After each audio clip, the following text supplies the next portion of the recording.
Un véhicule gros porteur collé au couloir gauche de la route et un autre véhicule léger tentant de le doubler par la droite. La route inter-État Bénin-Nigeria est le théâtre de cette scène. Une scène de la vie courante sur nos routes à laquelle on ne devrait jamais assister pourtant. Les gens ne respectent pas leur couloir de circulation.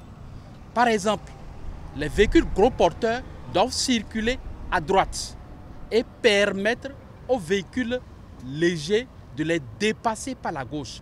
Mais ces conducteurs prennent le vilain plaisir de circuler constamment à gauche, ce qui n'est pas bon.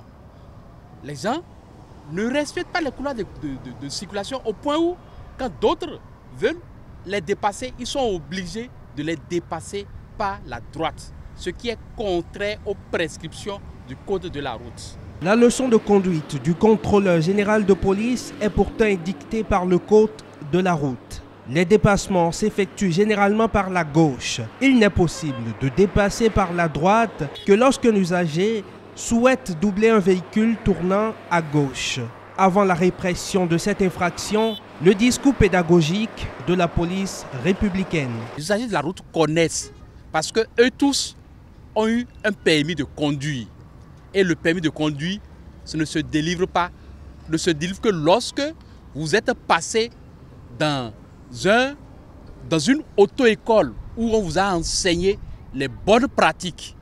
On est en train de rappeler à leur esprit, à leur conscience qu'il faut qu'ils respectent ce qu'ils ont appris.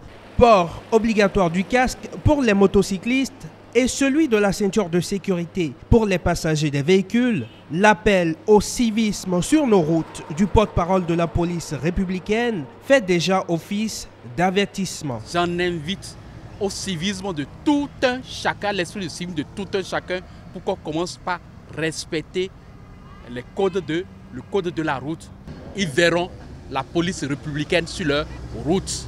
Ce ne serait pas méchant que les gens sachent que très prochainement, les gens vont commencer par les interpeller. Cette intervention a un but pédagogique. La prochaine fois, on va sévir parce que le fétiche qui ne prévient pas ne tue pas. Et à bon entendeur, salut.